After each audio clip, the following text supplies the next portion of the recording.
வருகிற 9, 10 ஆகிய இரு தினங்களில் சட்டமன்றம் கூட்டத்தொடர் நடைபெறும் என்பதை உறுதி செய்யப்பட்டிருக்கின்றது. நாங்கள் கடுமையான முறையில் எதிர்க்கட்சியோட கோரிக்கை, சட்டமன்ற உறுப்பினர்களுடைய கோரிக்கை, பேசுவதற்கு அதிகமான வாய்ப்புகள் வேண்டும் என்று ஆரம்பத்திலே சொல்லி அதிக நாட்கள் நடத்த வேண்டும் என்று சொன்னோம். ஆனால் 2 நாட்கள் மட்டும்தான் நடத்துவோம் என்று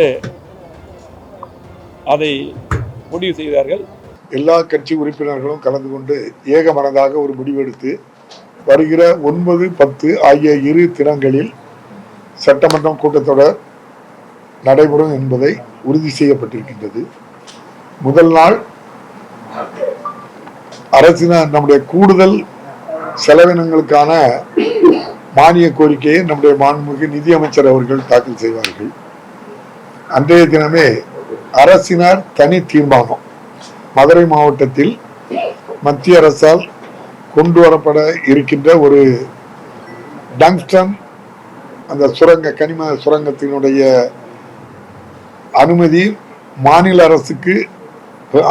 அரசு அனுமதி பெறாமல் வழங்கியதை அரசினர் தனி தீர்மானமாக மாண்புமிகு முதல்வர் அவர்கள் சட்டமன்றத்திலே கொண்டு வருகின்றார்கள். அதை ரத்து செய்ய வேண்டும் என்பதற்காக அந்த தனி தீர்மானமும் முதல் நாள் நடைபெறும்.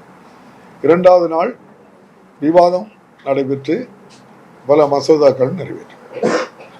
அதுபோல கூடுதல் செலவினங்களுக்கான அந்த மானிய கோரிக்கையும் நிறைவேற்றும்.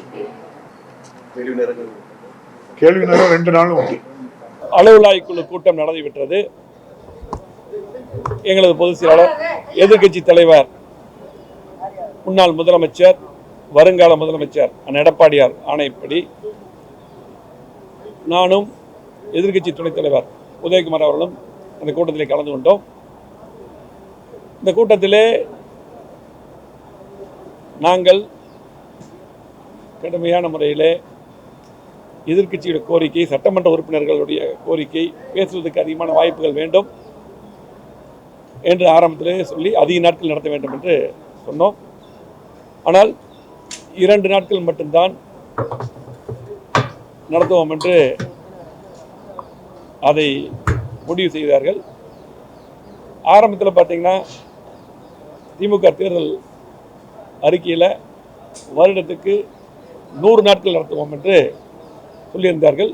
இதுவரையிலுமே 100 நாட்கள் மொத்தமாக நடத்தியிருப்பாங்க. அதே கேள்விக்குறியாக இருக்காது. கடந்த முறை பட்ஜெட்லையும் கூட பார்த்தீங்கன்னா 9 நாள்லேயே முடிச்சிட்டாங்க பட்ஜெட்டை.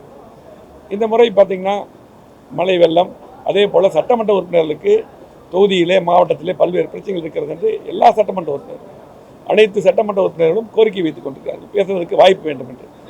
அந்த அடிப்படையில் தான் நானும் துணைத் தலைவரும் அந்த கோரிக்கையை வைத்தோம். இதில் பார்த்தீங்கன்னா வெறும் 2 நாளில் இது முடித்தது மிகப்பெரிய வருத்தம்.